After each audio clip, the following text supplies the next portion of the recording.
July 12, 1963. A Friday evening. Gorton, Manchester.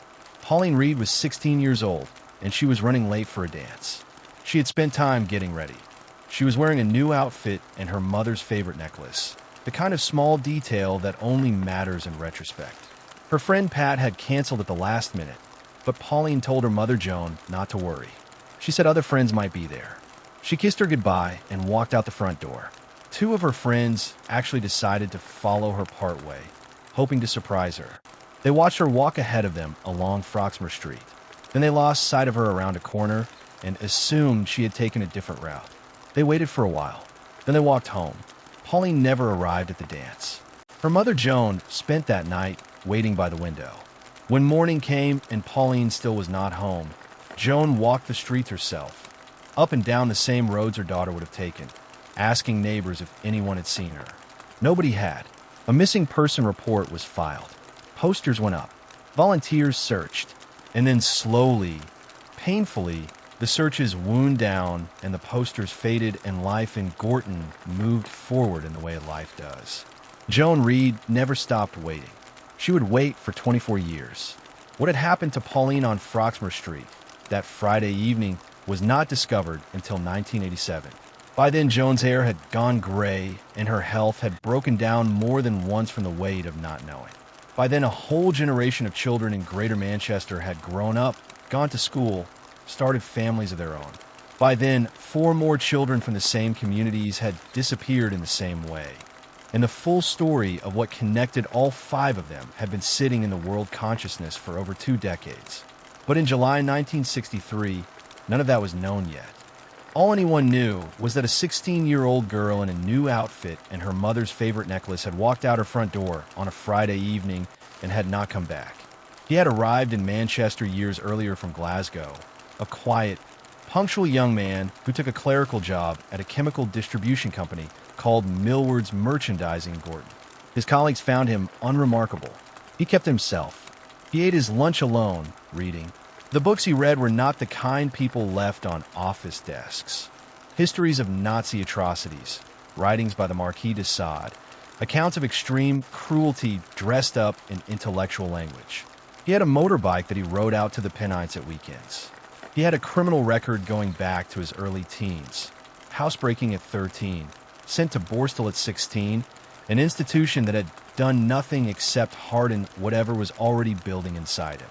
To everyone around him at Millward's, he was just a man who kept to himself. In January 1961, a young woman from Gorton joined the office as a typist. She was 18 years old, grew up in the same working-class streets of Victorian terraced houses a short walk from where he worked, and from her first day, she noticed him in a way she had never noticed anyone before. She started keeping a diary. The entries were breathless. She described watching him across the office, waiting for him to speak to her, rehearsing what she might say. He ignored her for almost a year, completely, as if she did not exist. Then on December 22nd, 1961, he asked her to the cinema. She later described it as the best night of her life. By 1963, they were living together at her grandmother's house on Bannock Street in Gorton. He had been reading aloud to her from accounts of historical atrocities for months. He had a specific idea he had become consumed by, what he called the perfect murder. He talked about it the way other people talk about ambitions. A project, something to be planned and executed and perfected. On the evening of July 12, 1963, he told her it was time. He would follow on his motorcycle. She would drive the van. When he spotted someone suitable, he would flash his headlight. She would stop and offer a lift. They drove down Gorton Lane. His headlight flashed. She stopped the van. Pauline Reed was standing at the curb. Pauline knew the woman driving the van. She was a familiar face from the neighborhood. The woman told her she had lost a precious glove somewhere up on Saddleworth Moor and offered Pauline a collection of records if she would help look for it. Pauline was early for her dance. She got in. The man followed behind on his motorcycle. What happened on Saddleworth Moor that evening is known from forensic evidence and from competing accounts that both tried to minimize individual responsibility.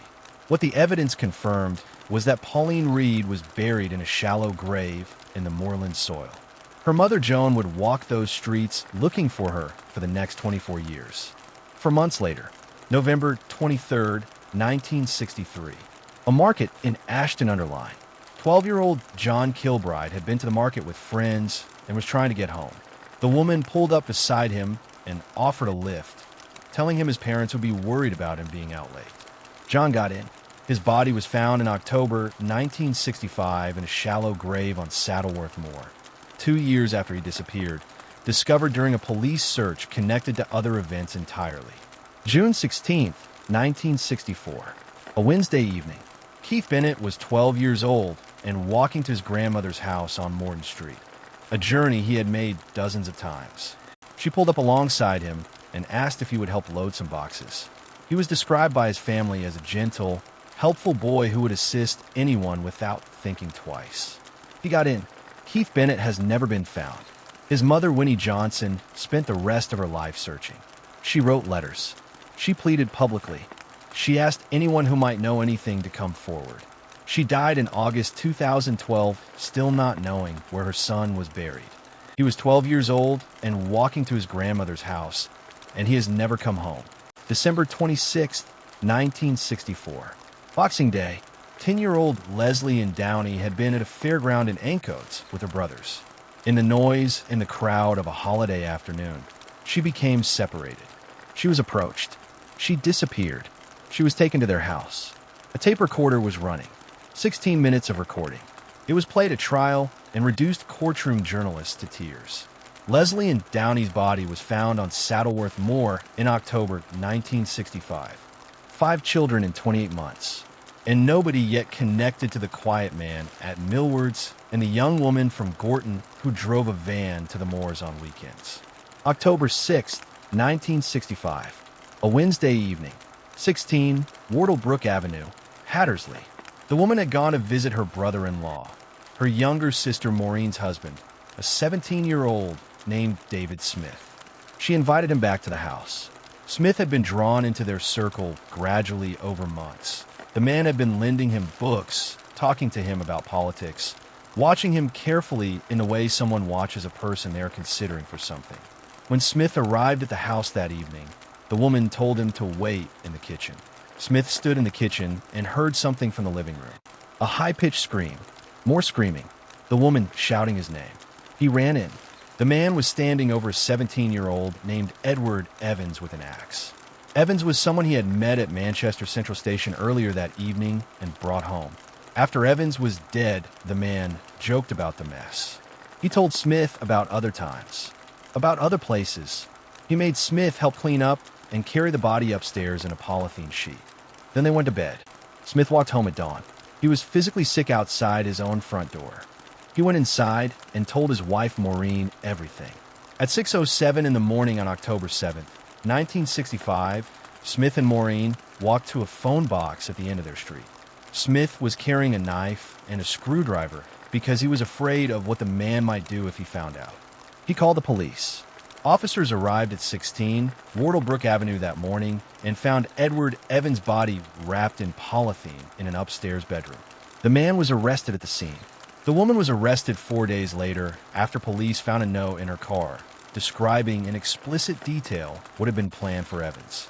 During the search of the man's belongings, investigators found luggage tickets for 2 suitcases at Manchester Central Station. Inside those suitcases were photographs and a tape recorder. Everything unraveled from there. Their names were Ian Brady and Myra Henley. The trial opened on April 27th, 1966 at Chester Assizes. The 16-minute recording was played in the courtroom. Journalists present later said it was the most disturbing thing they had ever experienced in a professional setting. Brady and Henley sat and listened without visible reaction. Members of the public gallery could not. On May 6, 1966, Ian Brady was convicted of 3 counts of murder. Leslie and Downey, John Kilbride, and Edward Evans. Myra Henley was convicted of the murders of Leslie and Downey and Edward Evans and found guilty as an accessory in the murder of John Kilbride. Both received life sentences. Capital punishment had been abolished in Britain just weeks before their arrest. Had the timing been slightly different, both would have faced execution. Brady was transferred in 1985 to Ashworth Psychiatric Hospital after being declared criminally insane. He went on hunger strike in 1999, demanding the right to die. The courts refused. He was force-fed for years. He died on May 15, 2017, age 79. He never told anyone where Keith Bennett was buried. Hindley spent her imprisonment campaigning for parole, writing letters about transformation and remorse, building a case for release that the public consistently rejected. She died on November 15, 2002, age 60, of bronchial pneumonia. She also took Keith Bennett's location to her grave. In 1987, both had separately confessed to the murders of Pauline Reed and Keith Bennett. Pauline's body was found on Saddleworth Moor on July 1st, 1987, 24 years after that Friday evening, when she walked out her front door in a new outfit and her mother's favorite necklace. Joan Reed was still alive when her daughter's remains were found. She later said she had never suspected the woman from the neighborhood who had stopped to speak to her on the street during the search, and said how sorry she was about Pauline, knowing exactly what she had done. Joan Reed died in 2000. Her son Paul died in 2004. They are buried together with Pauline at Gorton Cemetery. Keith Bennett has never been found. Winnie Johnson died on August 18, 2012. She was 78 years old. She spent the last weeks of her life in hospital asking if there was any news from the moor. There was not. Somewhere on Saddleworth Moor, Keith Bennett is still there, 12 years old, walking to his grandmother's house on a Wednesday evening. He stopped to help someone with some boxes, and he never came home. Ian Brady and Myra Hindley were caught because a 17-year-old named David Smith picked up a phone at dawn and called the police. And while their story shook Britain to its core and changed the way the country thought about evil, at least in the end someone had seen something and spoken up. This next story is different. This one is about a man who was caught, handed to the police on a plate, with a dead woman in his locked back room and a key hidden in his jacket lining, and then released. And what happened after he was released is something that 2 more women paid for with their lives. January 2002, Royal College Street, Camden Town, North London. A woman named June Gentleman had been increasingly uncomfortable with her neighbor for months. He was strange in ways she struggled to articulate precisely. Not openly threatening, not aggressive in any way she could point to specifically, just wrong in a way that made her stomach tighten when she heard him moving around on the other side of the wall. She had complained before. Nothing had come of it. Then one morning she discovered acid burns on her front door. She called the police. 2 officers arrived and knocked on his door. He answered and denied the vandalism. They asked to look around, and he let them in. The flat was small and squalid. They moved through the main rooms without finding anything significant. Then they noticed a door at the back. It was locked. He told them he did not have a key. One of the officers patted down his jacket and found a key tucked into the lining. They unlocked the door and pushed it open. On the bed in the room on the other side was the naked body of a woman. Her name was Sally White. She was 38 years old. There were cuts and bruises on her head. She was lying in a locked room in a flat in Camden Town, and she was dead. The pathologist who examined her was a doctor named Freddie Patel. He wrote heart attack on the form. The man was charged only with the vandalism of June Gentleman's door, served a short period in custody, and was released. Sally White's death was filed as natural causes, and the man went home. He had been born on May 31st, 1951, in Burton-upon-Trent, Staffordshire, a market town in the English Midlands, into a household that investigators and journalists who later studied his background consistently described as ordinary. Not troubled, not marked by the kinds of early experiences that might provide an easy framework for what he eventually became. His father was a baker. His mother was attentive. He was a bright child, genuinely gifted academically in a way that set him apart. He excelled at school. He sat his exams and achieved results that took him to Imperial College London, one of the most prestigious universities in the country, where he studied engineering and graduated with a degree that opened every door in front of him. He became the manager of a large engineering company. He married a woman named Judith. He had 4 children, 3 sons and a daughter. He had a house. He had a career. from every external angle.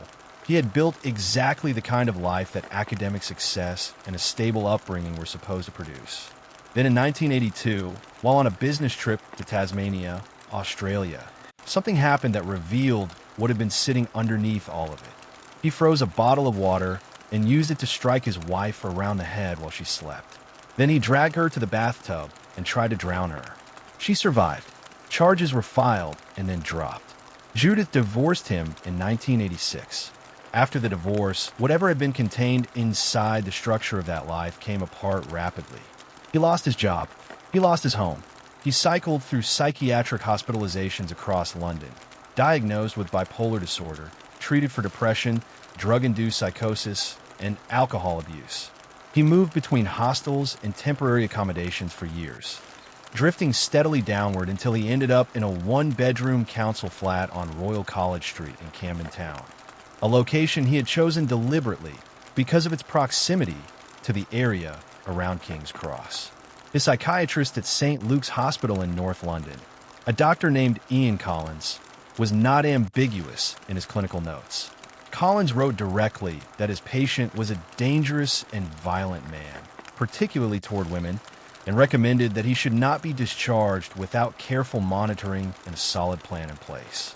In November 2002, 10 months after Sally White was found dead in his locked back room, his clinical team concluded he was no longer a risk to the public. They discharged him from hospital.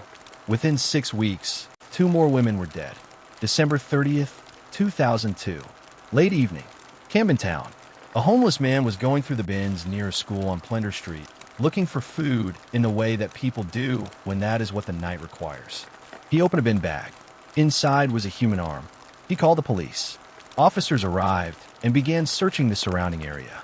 Behind a pub nearby, they found more bags. Then more after that, each one carefully wrapped in black plastic and tied. Each one containing something that had recently been part of a living person. Body parts belonging to 2 different women were recovered from multiple locations within a short walking distance of Royal College Street. The prosecutor at trial, Richard Horwell, later described what was found in precise and clinical language. The right arm belonging to Elizabeth Vallet. The left arm and left foot also belonging to Vallet. The lower torso of Bridget McClennan. A further package found inside the flat itself containing a female torso. Elizabeth Vallet was 29 years old. She had been born in Nottingham to an Iranian professor and his British wife. She had been reported missing in September 2001, unable to find her head or her hands. Investigators were forced to identify her through the serial number of her breast implants, the only unique identifier remaining after everything else had been removed. Bridget McClennan was 34 years old. She was a mother of 2 boys from New Zealand. She was identified through DNA. Her head and hands were never found. Her mother, Pamela, later told the court that no mother should have to bury her daughter in pieces. CCTV footage from local cameras showed a man carrying bin bags on Plender Street on the night of the 30th. Officers began canvassing the estate. A neighbor pointed them immediately to one name, June Gentleman. The same woman whose front door had been burned with acid 11 months earlier, told police that when they asked if anyone in the building was suspicious, only one person came to mind. The man in the flat on Royal College Street. The same flat where Sally White had been found dead in a locked room. Officers went to the address. He was gone. He had been on the run for a week, moving through London without money, without a plan, staying off his usual routes, and away from the people who knew him. He was diabetic. His insulin supply was running out. And on January 6, 2003, he had no choice but to go to a hospital to collect his prescription. He went to University College Hospital in London. He walked to the prescription counter, gave his name, collected his insulin, and turned to leave. An off-duty police officer standing nearby recognized him from the description circulating all week. The officer made a quiet phone call and followed him outside. When officers searched the hospital grounds, they found him crouching behind the bins in the car park. The man who had just collected his insulin prescription, now hiding in the dark, listening for footsteps. He resisted with a ferocity that left one officer unconscious, a second stabbed through the hand, and a third with his eye dislocated from its socket. Despite those injuries, the officers held on until backup arrived. He was taken into custody. Under questioning, he said no comment to every single question put to him. The search of his flat on Royal College Street that followed produced what investigators later described as unlike anything they had encountered in their careers. Evidence of violence throughout multiple rooms. Satanic imagery drawn across the walls. And while he had been in hospital being evaluated, sitting in occupational therapy classes, he had decorated a glass bottle with the words Sally Rose White R.I.P. Evidence confirmed that Sally White had not died of a heart attack. She had been strangled. Dr. Freddie Patel, the pathologist who had certified her death as natural causes, was suspended and later struck off the medical register by the General Medical Council in August 2012 for misconduct across multiple cases, including hers. His name was Anthony John Hardy, born May 31st, 1951, Burton-upon-Trent, Staffordshire, former engineer, father of four, the Camden Ripper. The trial opened at the Old Bailey in November 2003. Anthony Hardy, who had answered every question during his initial police interviews with no comment, walked into court on the first day and changed his plea to guilty on all three counts. The change was so sudden that prosecutors and family members in the gallery were caught completely off guard. There was no dramatic trial, no cross-examination, no defense case, just a man standing in the dock saying the words. Detective Chief Inspector Ken Bell of the Metropolitan Police, who had led the investigation, stood outside the Old Bailey afterward and said, "Anthony John Hardy has exhibited a degree of depravity in the way he committed these appalling crimes that I personally have never ever come across before." Hardy was sentenced to 3 life terms, one for each woman. In May 2010, Mr. Justice Keith returned to the case in May 2010 and placed Hardy on the whole life tariff. In England, that designation means exactly what it sounds like. No parole hearing, no application for release, no consideration of rehabilitation. The door closes and it stays closed. It did. Anthony Hardy died of sepsis at HM Prison Franklin in County Durham on November 25th, 2020. He was 69 years old. He died the way he had lived for the last 17 years, inside a prison cell with the door locked from the outside. Investigators who studied the case believe he may have been responsible for as many as 9 murders in total. A woman named Zoe Parker, whose torso was found in the River Thames in December 2000, is considered a strong additional suspect. 2 other women, one found in Fulham in 1991, one in Walthamstow in 1995, have also been connected to him. None of those cases were ever formally charged. So sit with that for a moment. Sally White was 38 years old. She was found dead in a locked room with cuts and bruises on her head, and a key hidden in the jacket lining of the man who said he did not have one. A pathologist looked at all of that and wrote heart attack on a form. The police closed the file, and Anthony Hardy went home.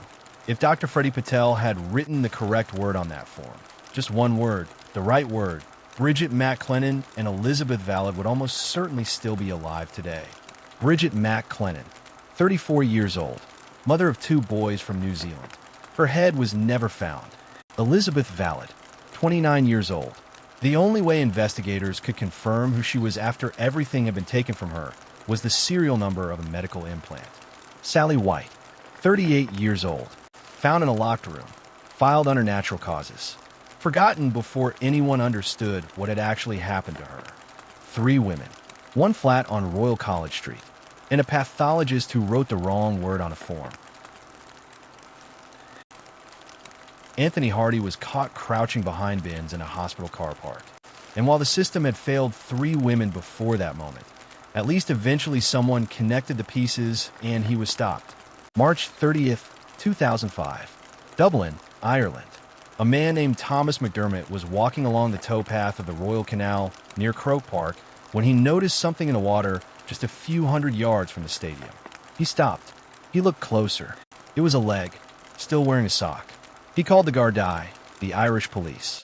Officers arrived and began searching the canal. Garda subaqua divers went into the water and began pulling up bags, black plastic bags, carefully tied, each one containing something that had recently been part of a living person. Piece by piece, Over the course of that morning, 7 parts of a male body were recovered from the water. No head, no identifying features that could lead anywhere immediately. Without a head, formal identification was almost impossible. The case sat. Investigators worked it quietly. Then, through a media appeal, a Somalian man living in Dublin came forward. He had recognized the clothing on the recovered torso, a football jersey he had seen on a man he knew, a man who went by the name Farasuela Noor. That name entered the investigation like a thread being pulled, and what it unraveled, a story reaching back through years of violence and suffering and a family holding all of it inside until one night it came out all at once, was something that Justice Paul Carney, who had presided over serious criminal cases for decades, would later describe as the most grotesque killing that had occurred in his professional lifetime. To understand what happened in that flat on Richmond Cottages on the night of March 20th, 2005, you have to understand where 2 sisters came from. A couple raised 6 children, 3 boys and 3 girls, in Kilclare Gardens, a working-class estate in Tala on the south side of Dublin. It was not a peaceful home. John was allegedly violent toward Kathleen. The children grew up watching a pattern of behavior that left marks in ways that are not always visible from the outside, but define what a person understands about the world and their place in it. John and Kathleen's marriage broke down in 2002. Kathleen began a relationship with a man named Farasuela Noor. He was not an improvement on what had come before. Gardaí later described Noor as particularly violent toward women. He had 4 previous convictions for threatening behavior and assault. He had faced 8 separate charges, including serious accusations involving a knife. He had been convicted 3 times and had never served a single day in prison. 2 different women had children with him, and both described being attacked by him. He was someone the Gardaí had encountered repeatedly, and the legal system had repeatedly allowed to walk back out the door. He had arrived in Ireland in December 1996, presenting himself at Dublin Airport as a Somalian refugee named Shailila Salim. It was a lie. He was Kenyan. His family was alive. The Irish government ordered his deportation, but he appealed, claiming he had fathered an Irish-born child and was granted Irish citizenship in March 1999. The older of the 2 daughters was 30 years old at the time of the killing. She was unemployed, had 4 children, had been through a relationship with a man named Wayne Kinsella, who had beaten her children with an electrical flex and served 6 years in prison for it. To cope with what her life had become, she had turned to alcohol and heroin. The younger daughter was 23 years old. She had a history of drug and alcohol abuse. Both of them knew exactly what Noor had been doing to their mother. On March 20th, 2005, St. Patrick's weekend, a bank holiday Sunday in Dublin, the 4 of them spent the day together in the city. They moved through Dublin city center for hours, pub to pub along the quays. Vodka. More vodka. At some point during the day, Noor purchased ecstasy tablets. Kathleen bought more alcohol. The group stopped on the boardwalk along the Liffey. Pills were taken. The drinking continued. By the time they returned to Kathleen's rented flat on Richmond Cottages off Summerhill in the North Inner City, the day had reached a point of no return that none of them could clearly account for afterward. What happened inside that flat was later reconstructed from the older sister's voluntary statement to Gardaí and from physical evidence recovered at the scene. Noor approached the older daughter in an aggressive and inappropriate way. He refused to stop when she told him to. He continued even as Kathleen told him to leave her daughter alone. Kathleen, at her limit, said the words that started everything. She told her daughters to kill him. The younger sister acted first. She reached for a Stanley blade and attacked him. Noor staggered into the bedroom. She followed him. She continued the attack. The pathologist would later count 27 separate injuries on his body.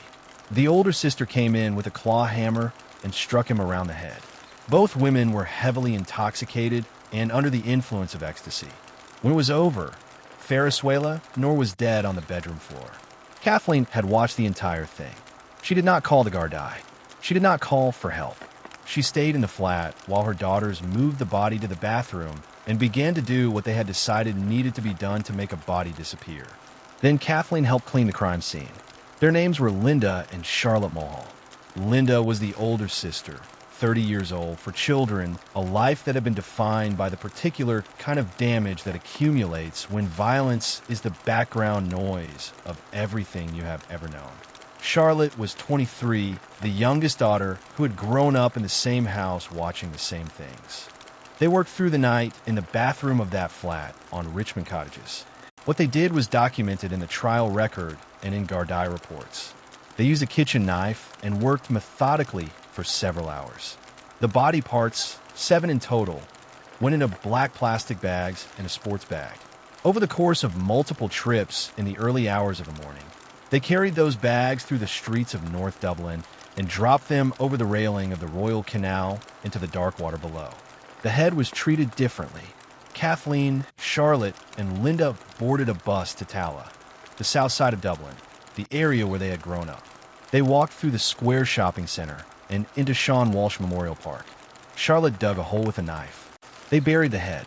Kathleen threw the knives and the hammer into a nearby pond. A number of days later, Linda went back alone. She dug the head up. She put it into her son's school bag and carried it to a field in the Killinarden estate nearby. She broke it apart with a hammer. She buried it again in pieces. The head of Ferriswela Nor has never been found. 10 days after the murder, Thomas McDermott saw the leg floating in the canal.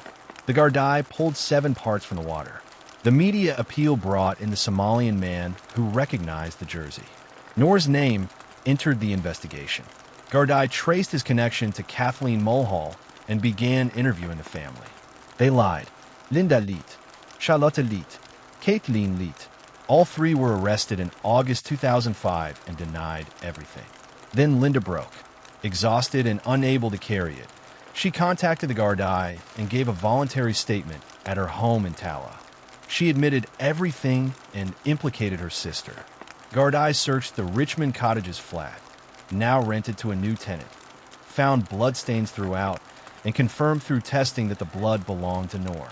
Kathleen fled to England in September 2005. In December 2005, when Linda and Charlotte were formally charged with murder, their father, John Mulhall, went to Phoenix Park in Dublin. He hanged himself from a tree. The trial opened at the Central Criminal Court in Dublin in October 2006. Justice Paul Carney presided. Both sisters pleaded not guilty. The jury heard everything. The day in the city, the flat on Richmond Cottages, the canal, the bus to Tala, Linda's voluntary statement.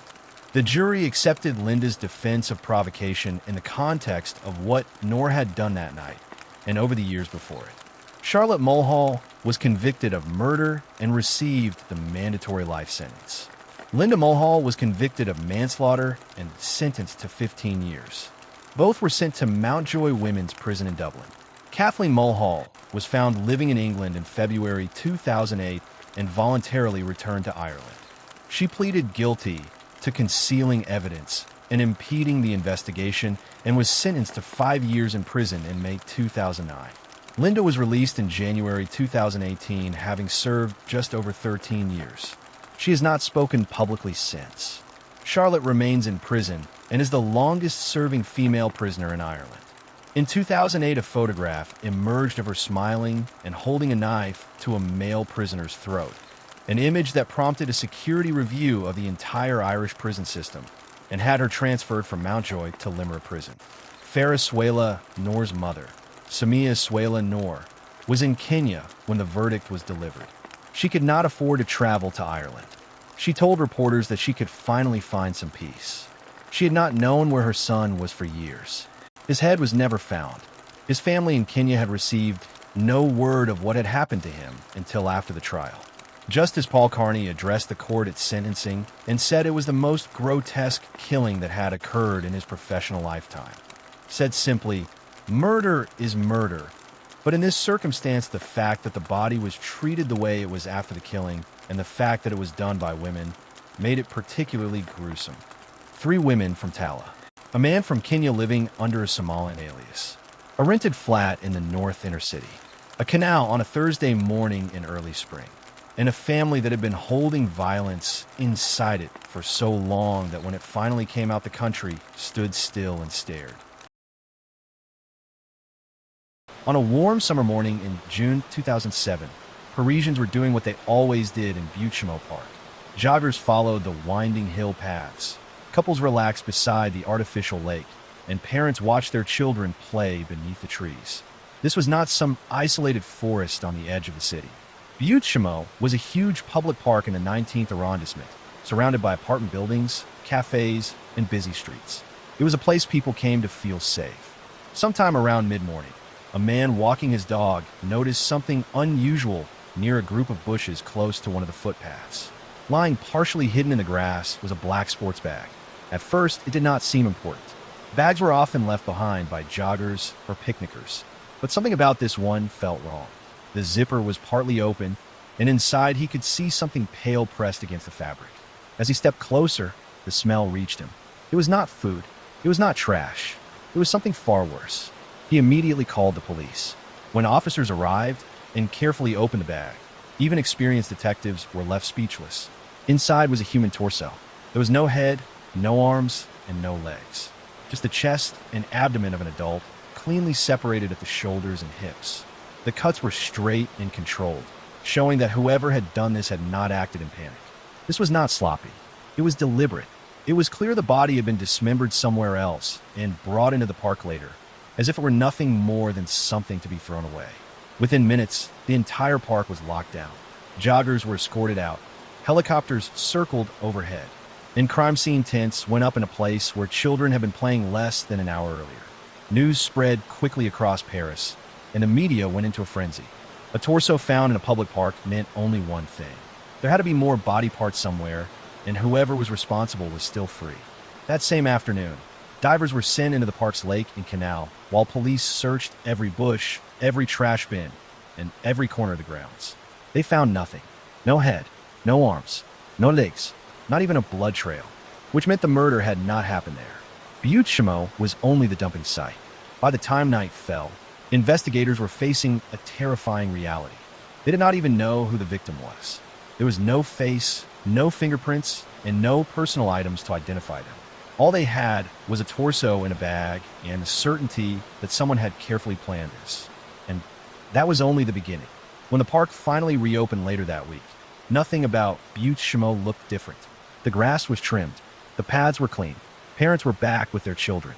But underneath the calm surface, Paris was unsettled. People knew that somewhere in the city, a killer had dismembered a human being and quietly dropped part of them in a public park in broad daylight. Inside police headquarters, the case was being treated as one of the most serious investigations in years. The first problem was simple and terrifying. They had no idea who the victim was. With no head, no hands, and no feet, the usual ways of identifying a body were gone. There were no fingerprints. There were no dental records. There was no face for anyone to recognize. All investigators had was a torso. Forensic doctors began their work immediately. The body belonged to an adult male. He was physically fit, not overweight, and showed no signs of long-term illness. There were no obvious tattoos, scars, or identifying marks on skin. The cuts at the shoulders and hips were clean and straight, suggesting that whoever had done this either had experience with cutting meat or had taken their time. But the most disturbing detail was what they did not find. There were no signs of a struggle on the torso, no defensive wounds, no broken bones. This man had not fought for his life. That suggested he had either been attacked suddenly, restrained, or killed before being dismembered. The medical examiner then made another discovery that shifted the entire case. There were traces of sedatives in the man's blood. Whoever this victim was, he had been drugged. That meant this was not a random act of violence. This was something planned. Someone had made sure this man could not resist. With that information, police began working backwards. If the killer had taken time to drug, kill, and carefully dismember this man, they must have done it somewhere private. An apartment, a house, a garage, somewhere with running water, tools, and enough privacy that no one would hear or see what was happening. So detectives began looking for reports that might match. Missing persons, people who had suddenly stopped showing up to work, men who had vanished without explanation. At first, nothing matched. Paris is a huge city. People move, people leave, people disappear for all kinds of reasons. But no one had yet reported a man missing who fit the physical description of a torso. That was when investigators realized something even more troubling. This man might not have anyone looking for him. He could be someone living on the margins, a foreign worker, a drifter, someone whose absence would not raise alarms right away. And that meant he could be missing for weeks or even months before anyone noticed. While police searched databases, they also turned their attention back to the crime scene. The sports bag itself was examined in detail. It was a common brand sold in dozens of stores across France. No fingerprints were found. The zipper and fabric had been wiped clean. Whoever left it in the park had taken steps to remove any trace of themselves. But something else was strange. The bag had not been thrown randomly into the bushes. It had been placed carefully near a walking path, where someone was guaranteed to find it. That suggested something important. The killer wanted it to be discovered. This was not about hiding the crime. This was about sending a message. A torso left in one of the most popular parks in Paris was a way of forcing the entire city to look. As the days passed, public fear grew. People avoided the park. Parents kept their children close. Newspapers ran headlines about the torso killer. Talk shows speculated wildly about serial killers, underground crime rings, and ritual murders. And then, just when the case seemed to be going nowhere, the phone rang at police headquarters. A man had been reported missing. His name was Sebastian Selin. He was 33 years old, and he had not shown up to work for several days. His family said this was not like him. He was reliable. He always stayed in touch. When police visited his apartment, something felt wrong immediately. The place was clean, almost too clean. The bed was neatly made. The dishes were washed. But Sebastian was gone. His phone was missing. His wallet was missing. And there were faint traces of what looked like clean blood in the bathroom. That was enough to get a warrant. Forensic teams went through the apartment inch by inch. Under UV light, they found what regular cleaning had missed. Tiny splashes of blood on the floor, on the wall, and near the drain. This had not been a small injury. A large amount of blood had once been there. Then investigators made another discovery that connected everything. In the building's garbage area, they found plastic bags that had been thrown away days earlier. Inside were blood-soaked towels, cleaning supplies, and small fragments of human tissue. DNA testing would later confirm it. The torso from Butte-Chaumont Park belonged to Sebastian Selin. Now, the case finally had a name, but that only made things more horrifying. Because Sebastian did not live alone. He shared the apartment with another man, a man named Yassine Sakaki. Sakaki was 23 years old. He had a history of mental illness and had previously been in psychiatric care. Neighbors described him as quiet, withdrawn, and sometimes strange. He kept to himself and rarely spoke. When police tried to locate him, they could not. He had vanished. Now investigators were no longer just hunting for answers. They were hunting for a suspect who might still be walking the streets of Paris. And what they would soon learn about what had happened inside that apartment was far more disturbing than anyone was prepared for. Once police confirmed that the torso belonged to Sebastian Selin, the entire investigation shifted from a mystery into a manhunt. The question was no longer who the victim was, but where his roommate, Yassine Sakaki, had gone and what had happened inside their apartment in the days before Sebastian disappeared. Sebastian had been living in the apartment on Rue Petit for years, working as a DJ and music producer while renting out a spare room to help cover the rent. Yassine Sakaki had moved in not long before the murder, and at first the arrangement seemed normal. But neighbors later told police that things had slowly begun to feel off. They described hearing shouting through the walls late at night, followed by long stretches of silence. Some said Yassine would pace the hallways muttering to himself, while Sebastian appeared increasingly tense whenever he was seen leaving the building. When forensic teams returned to the apartment for a deeper search, they found evidence that went far beyond a simple fight gone wrong. Underneath furniture and inside plumbing drains, there were microscopic traces of blood and tissue that indicated Sebastian had been killed there and that his body had been taken apart inside the bathroom. The cuts on the torso suggested a sharp blade and a steady hand, and the pattern of blood in the apartment showed that Sebastian had likely been unconscious or heavily sedated when the killing began, which matched the toxicology results showing drugs in his system. What made this even more disturbing was the amount of effort that had gone into cleaning the scene. Bleach had been poured down drains. The bathtub had been scrubbed. The floor had been washed multiple times. Whoever had done this had not acted in panic, but had taken their time, attempting to erase every trace of what had happened, even though small details always remain when something that violent occurs. While investigators were building this timeline, police were also trying to locate Yassine Sakaki, who had left the apartment shortly after Sebastian vanished. His bank cards had not been used, his phone was off, and no one in his family knew where he was. For days, it felt as though he had simply disappeared into the city. which was deeply unsettling considering what had already been discovered. Then a break came from a completely different part of Paris.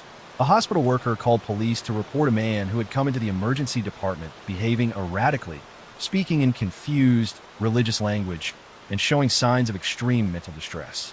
The man claimed he was being persecuted by unseen forces and that something terrible had already happened. When staff checked his identification, the name matched. It was Yassine Sakaki. He was taken into custody immediately, and what he told investigators during his first interviews was as shocking as it was disturbing. Yassine did not deny killing Sebastian. Instead, he described a version of events driven by delusion and paranoia, claiming that Sebastian was possessed and that he had been receiving messages telling him he needed to eliminate him. He said that he had given Sebastian drugs to make him sleep and that, while he was unconscious, he had killed him and then dismembered his body inside the apartment. What made the case even more chilling was that Yassine spoke about these acts without emotion, as though he were describing something that happened to someone else. He did not appear to understand the full reality of what he had done, which immediately raised questions about his mental state and whether he had been capable of understanding right and wrong at the time of the crime. As the interviews continued, Yassine admitted that after cutting Sebastian's body into pieces, he had placed the torso into the sports bag and taken it to Butte-Chaumont Park in broad daylight, walking through the streets of Paris carrying part of a human body while commuters and families passed him without noticing anything unusual. He said he chose the park because it was busy and because he believed the discovery would somehow fulfill what he felt he was being commanded to do. The rest of Sebastian's remains, however, were still missing, and Yassine was either unable or unwilling to clearly explain where they had gone. Some parts were later recovered in trash bags and drains, but others were never definitively found, leaving the full scope of what happened fragmented and incomplete. In the months that followed, the case continued to shock France, but not for the reason many people expected. There was no traditional criminal trial. Psychiatric experts concluded that at the time of the killing, Yassine Sakaki was suffering from a severe psychotic disorder and was completely disconnected from reality. According to their evaluations, he could not distinguish right from wrong when he killed Sebastian Selim. Because of that, the court ruled that Yassine was criminally irresponsible. There was no guilty verdict. There was no prison sentence. Instead, Yassine Sakaki was committed to a high-security psychiatric hospital, where he would remain under medical supervision. The decision was later upheld by higher courts, despite strong public backlash. For Sebastian's family, the ruling was devastating.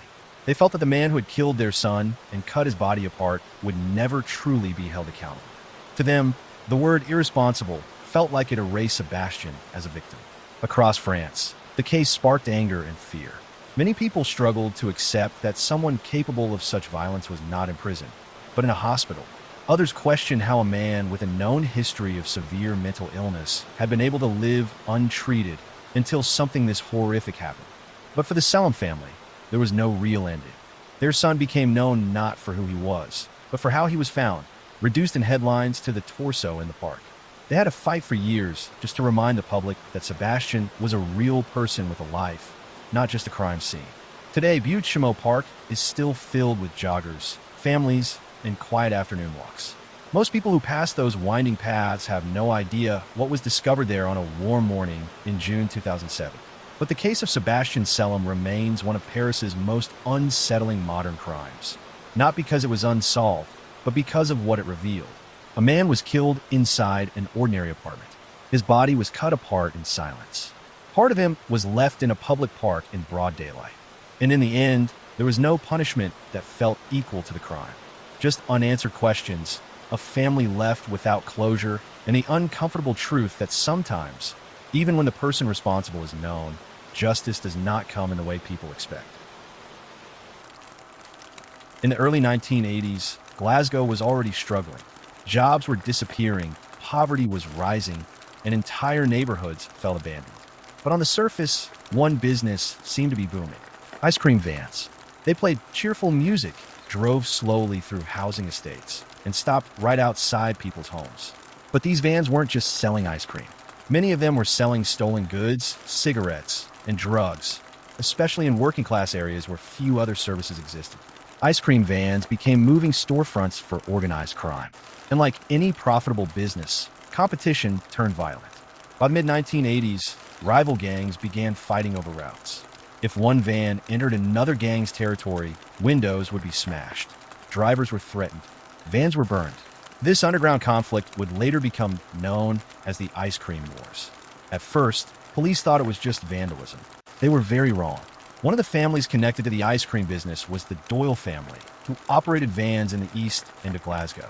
They were known in their neighborhood, recognized faces rather than shadowy figures. And while they were involved in the same trade as others caught up in the ice cream wars, they were not considered violent criminals.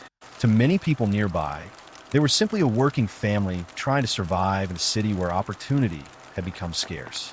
But by 1984, simply being connected to the ice cream van business was enough to put a target on your back, whether you wanted it there or not. By that point, the tension surrounding the ice cream routes had reached a breaking point. Rival groups were no longer content with threats or vandalism. Vans have been burned, drivers have been chased, homes have been attacked. And while much of this violence stayed within the criminal world, it was becoming increasingly clear that innocent people were being pulled into the chaos.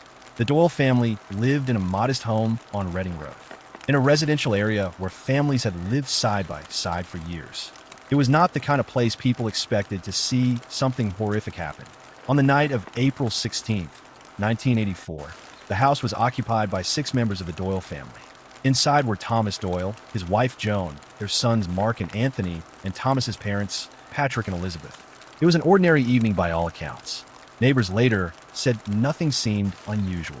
There were no loud arguments, no signs of trouble, no reason to believe that within hours the house would be reduced to a scene of devastation. Sometime during the night, a fire broke out inside the home. What happened next unfolded rapidly. Flames spread through the building, feeding on furniture, carpets, and wooden structures, filling the house with smoke and heat before anyone inside had a chance to escape. Neighbors noticed smoke and called emergency services, but by the time firefighters arrived, the blaze had already taken full control of the house. Fire crews worked through the night, battling the flames and trying to reach anyone who might still be alive inside. They found no survivors. All 6 members of the Doyle family died in the fire, including the 2 children. The news sent shockwaves through Glasgow. This was not a targeted attack on a rival criminal. This was not a confrontation between gangs. This was the death of an entire family inside their own home. For many people, this was the moment when the ice cream war stopped being a strange criminal footnote and became something far darker and far more personal. Public reaction was immediate and intense. Newspapers carried photographs of the burned-out house. Headlines spoke of a family wiped out and gang violence gone too far. People demanded answers. How could something like this happen in a residential neighborhood? How could an entire family be killed while asleep in their own beds? And most importantly, who was responsible? From the beginning, police treated the fire as suspicious. Given the climate of violence surrounding the ice cream trade, investigators quickly focused on the possibility that the blaze had been deliberately started. The idea that someone might have intentionally set fire to a family home fit the growing narrative of the ice cream wars spiraling out of control.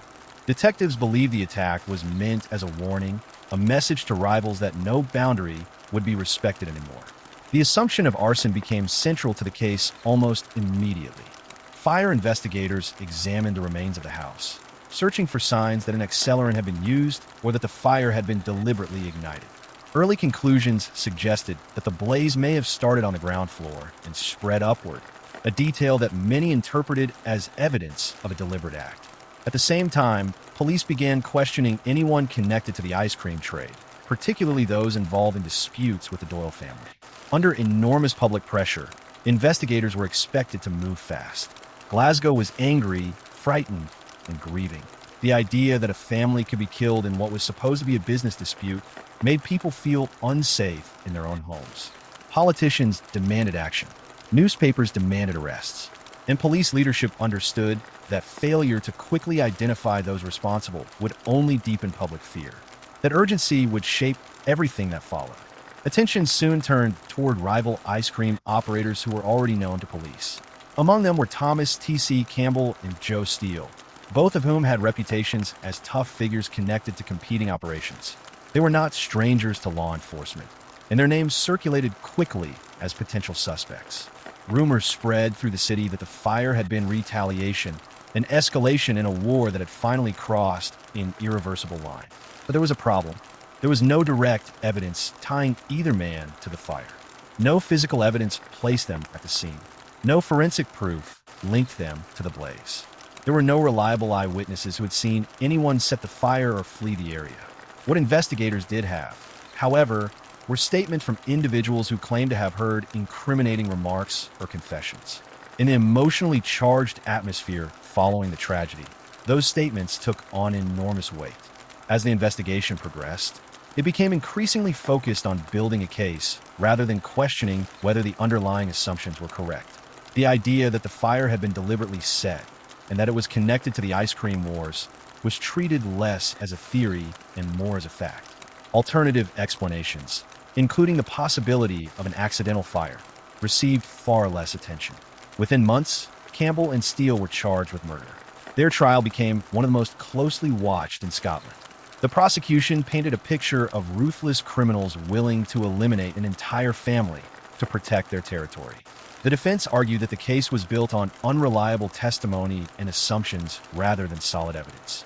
But in a courtroom filled with emotion and a city desperate for closure, the balance was already tilted. In 1984, both men were convicted and sentenced to life imprisonment. For many people, the verdict brought a sense of relief. Someone had been held accountable. The horror had a clear narrative and a clear conclusion.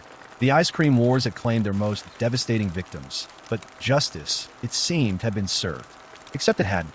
Over time, serious questions began to emerge. Journalists, legal experts, and campaigners started examining the case more closely, and what they found was troubling. Key witness statements were inconsistent. Some witnesses later claimed they had been pressured or incentivized to testify. Others admitted they had lied. Forensic evidence that had been presented as conclusive was revealed to be far less certain than the jury had been led to believe. Most critically, independent fire experts began challenging the original conclusion that the blaze was definitely arson.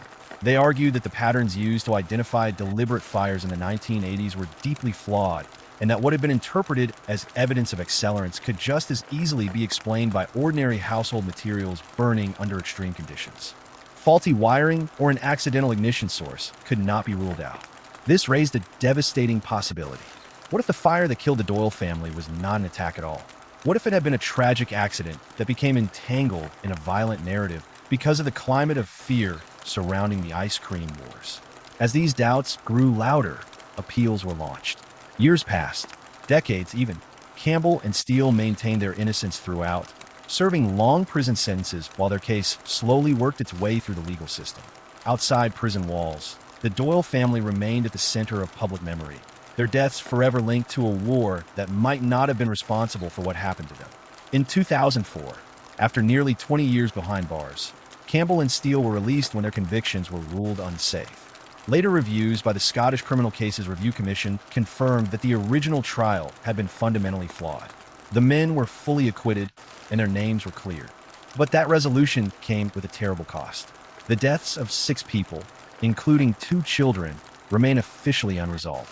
No one has ever been convicted for the fire. No definitive answer has ever been given about how it started. And the truth may never be known.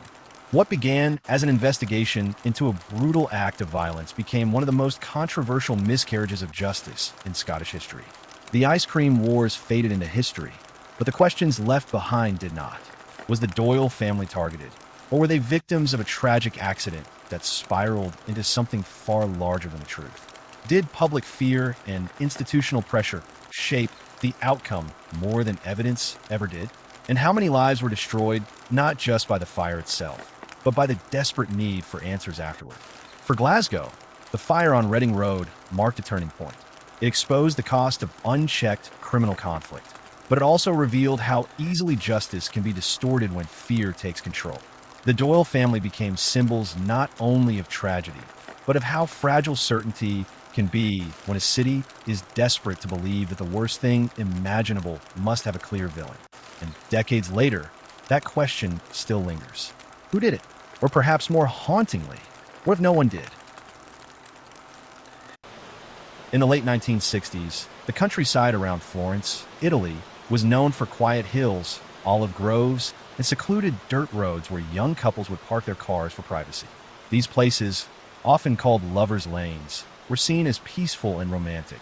far removed from the noise and problems of city life. For decades, people believed nothing truly bad could happen there. That belief was shattered in August 1968. Late one night, near the village of Signa, just outside Florence, a young couple was found dead inside their parked car. Both had been shot with a .22 caliber handgun at close range. There were no signs of a struggle outside the vehicle, no indication that either victim had time to run or call for help. The attack appeared sudden, controlled, and quiet. At the time, police treated the murders as an isolated incident. Investigators focused on the personal lives of the victims and considered the possibility of jealousy or a private dispute that had turned deadly. The idea that a stranger could be responsible, or that the location itself had been chosen deliberately, was not taken seriously. The case was closed, and life in Florence slowly returned to normal. Couples continued parking along rural roads. The hills remained quiet. The murders faded into memory as a tragic but rare event, something that did not change how people lived their lives. What no one realized was that they had just witnessed the opening act of something far more disturbing. The killer had not been caught. He had not been frightened away. He had simply disappeared, and for several years, he waited, until it happened again.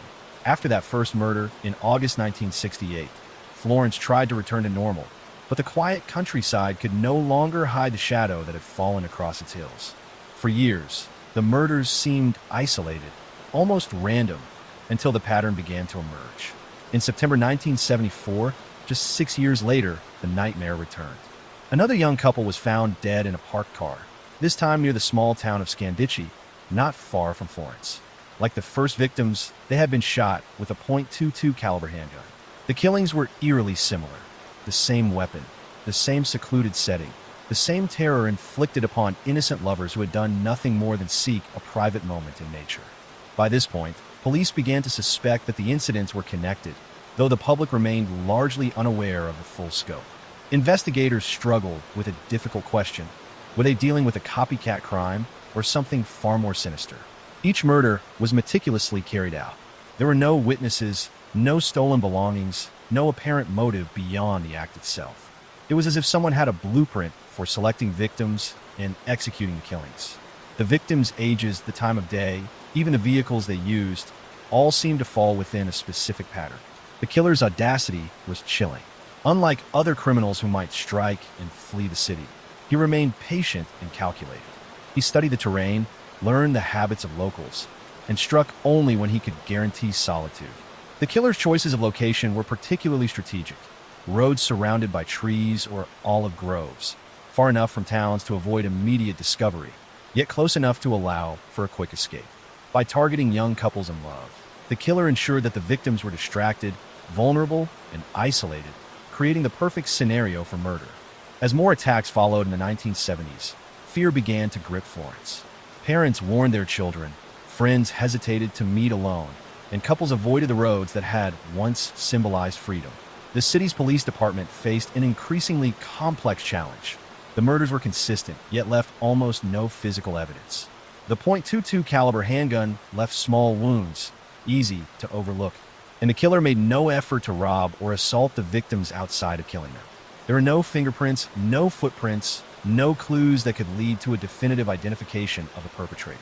By the mid-1970s, the public had begun whispering about the Monster of Florence, a name that would soon become infamous. The press caught wind of the pattern, and stories about the quiet, beautiful Tuscan hills turning deadly spread beyond Italy. Residents of Florence were faced with the horrifying reality that a serial killer had been quietly operating in their midst for years, someone patient, methodical, and terrifyingly consistent. Despite the growing fear, the investigation was hampered by limited technology. In the 1970s, DNA profiling did not exist. Ballistics could only do so much, and witness accounts were scarce because the killer always chose isolated locations. Police relied on local tips, suspect interviews, and painstaking analysis of each crime scene. They began mapping the murders, trying to identify connections between locations, times, and victim profiles. Over time, a pattern became unmistakable. The killer targeted young, attractive couples, mostly in their 20s, who parked in secluded areas at night. He struck with precision, leaving the bodies behind for discovery, a signature of his disturbing methodology. Each new murder added pressure on law enforcement and horror to the public. By the late 1970s, the monster had claimed several more victims. Couples who might have driven to the hills to escape the city's heat found themselves hesitant to leave the safety of Florence. Even families living in rural towns were not immune. The landscape itself, once celebrated for its beauty, had become a sinister stage for terror. It was during this time that investigators began to see not only the pattern of the killings, but also the killer's audacity. He was not acting out of anger or passion. He was not driven by financial gain. This was a predator who seemed to thrive on control and fear, choosing victims with care and executing each act with precision. He had learned to evade capture, to disappear into the rolling hills, and to leave behind only questions and bodies. Police also began to consider the possibility that the killer was familiar with the region, perhaps even a local. The locations were too strategically chosen to be random, and the consistency suggested someone who understood the habits of couples and the rhythm of life in Florence. Was it a man who had grown up in these hills, someone who knew the winding roads like the back of his hand? Or was it someone with an obsession who had spent years studying the patterns of young lovers? Despite these early suspicions, the investigation made slow progress. The monster of Florence remained elusive. Each crime scene, though meticulously studied, yielded little actionable evidence. The killings continued, and with each one, the city's sense of security eroded further.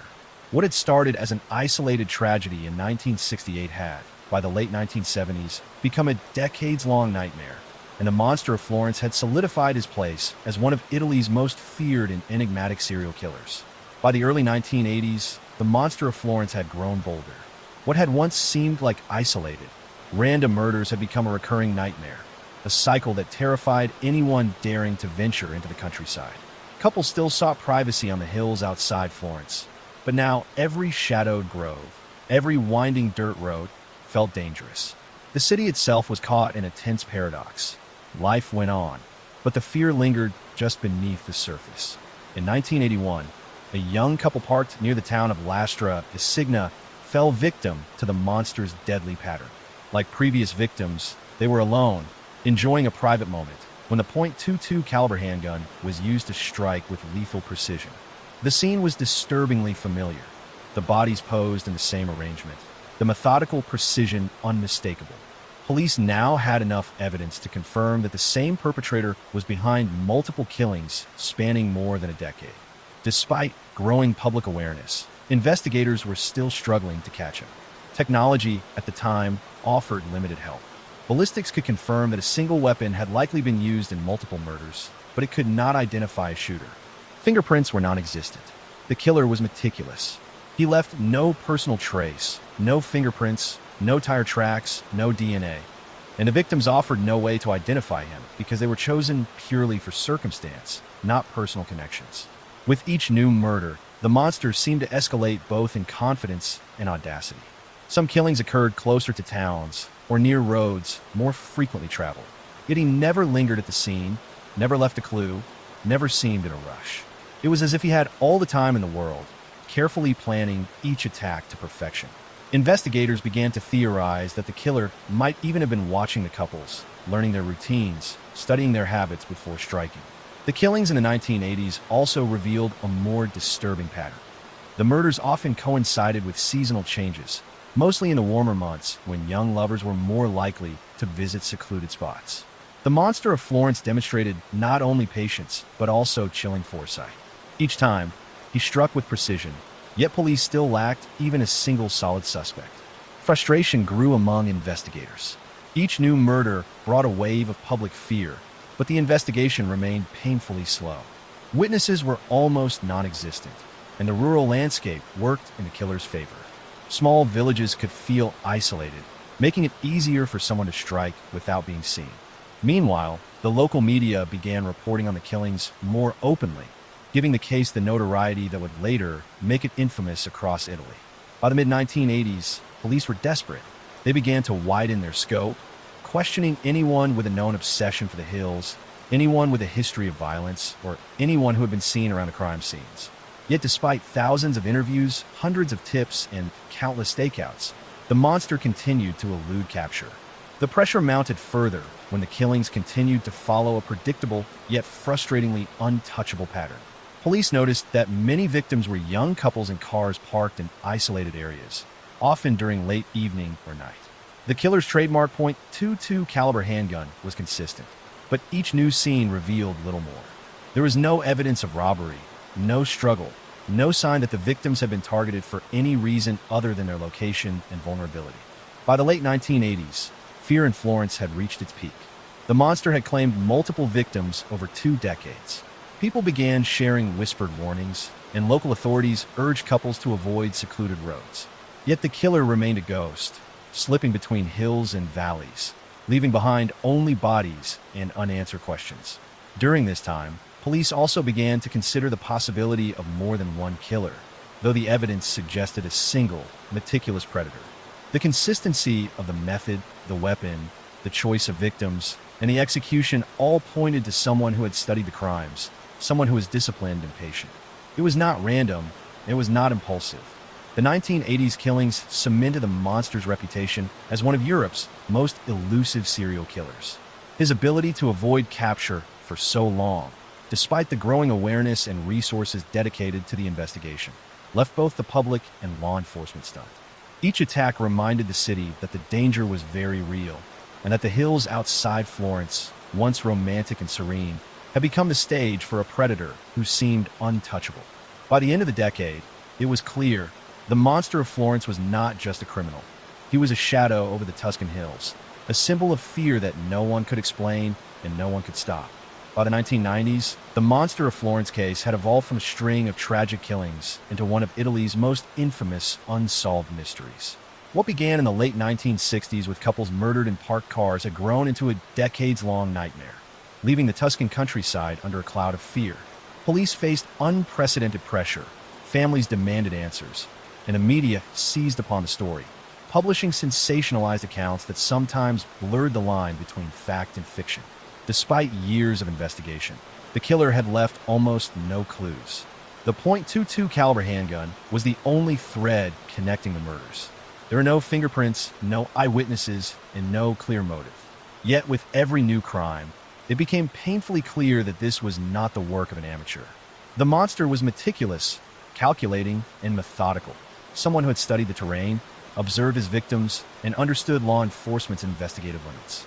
Police began compiling lists of potential suspects. Some were local men familiar with the hills and forests, others outsiders who might wander the countryside. Profiles focused on men with a fascination for firearms, secluded areas, or young couples. Another line of inquiry speculated that the killer could have a military or law enforcement background, disciplined, patient, and capable of operating undetected for decades. Adding to the complexity were journalists, amateur criminologists, and self-proclaimed experts who inserted themselves into the investigation. While some provided genuine insight, forensic science, however, began to catch up. DNA testing advanced, allowing police to re-examine decades-old evidence, blood, hair, and bullets, in hopes of connecting them to a suspect. Yet the monster had been meticulous. Even after decades, the evidence was sparse, degraded, or ambiguous. Breakthroughs were rare, and every step forward raised more questions than answers. The monster's continued elusiveness had a psychological impact on the region. Fear became part of daily life. Couples avoided isolated roads, parents warned their children, and ordinary trips were tinged with anxiety. Communities turned inward, suspicion creeping between neighbors and friends. The case had become more than a criminal investigation. It had become a shadow over everyday life. Despite the chaos, investigators persisted. Stakeouts were set up on hillsides and along lovers' lanes. Surveillance of locals with access to firearms intensified. Interviews spanned farmers, mechanics, and anyone who might have knowledge of the murders. Each lead was pursued, yet the monster remained beyond reach. Even suspects who were arrested and tried ultimately failed to produce certainty.